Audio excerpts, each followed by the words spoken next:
তো আমরা চলে এসেছি। দেখো কতটা সুন্দর হয়েছে আমাদের মায়ের মুখটা।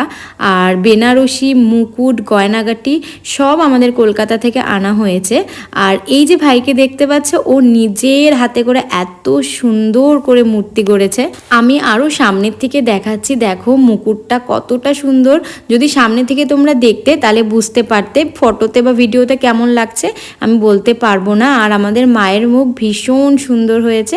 তো এবার আরও কিছু অল্প কাজ বাকি ছিল করে এবার আমরা মাকে টোটোতে তুলে নিচ্ছি।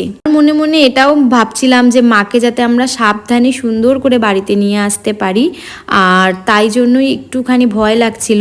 কিন্তু ভাইরা আর ওখানে দাদারা মিলে খুব সুন্দর করে টোটোতে উঠিয়ে একদম মাকে সেট করে দিয়েছে। তো এবার আমরা মাকে নিয়ে রওনা হয়ে গেলাম। কালকে মায়ের পুজোটা তোমাদের সাথে শেয়ার করব, সারা দিনের ভ্লগটা।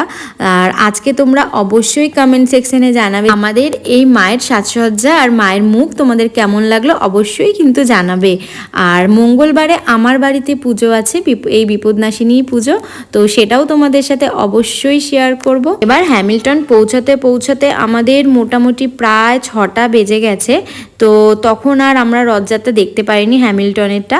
তো আমাদের মনটা ভালো ছিল যে যেহেতু আমরা জটেশ্বরের রথযাত্রা দেখেছি, আর যেতে যেতে রাস্তাতেও আমরা হাসিমারা মাদারিহাটের রথযাত্রাটাও দেখে নিয়েছি। রাস্তায় এই রথযাত্রাটা দেখে মনে হচ্ছিল নামি আর এদের সাথে যাই, কিন্তু কি বলতো উপায় নেই, তাই আর নামতে পারলাম না। তো এর মধ্যে প্রায় 6টা সাড়ে 6টা বেজে গেছে, আমরা বাড়িতে চলে এসেছি। আর আমাদের এখানে যেহেতু অনেক বড় রথের মেলা হয়, 10 দিন 12 দিনের মেলা, তো প্রথম দিন তো যেতেই হয়। তো এদিকে মাকে ঘরে ঢুকিয়ে আমরা আবার রথের মেলায় যাব। তো আজকের জন্য ব্লগটা এই পর্যন্ত, দেখা হচ্ছে নেক্সট ব্লগে। চলো টাটা।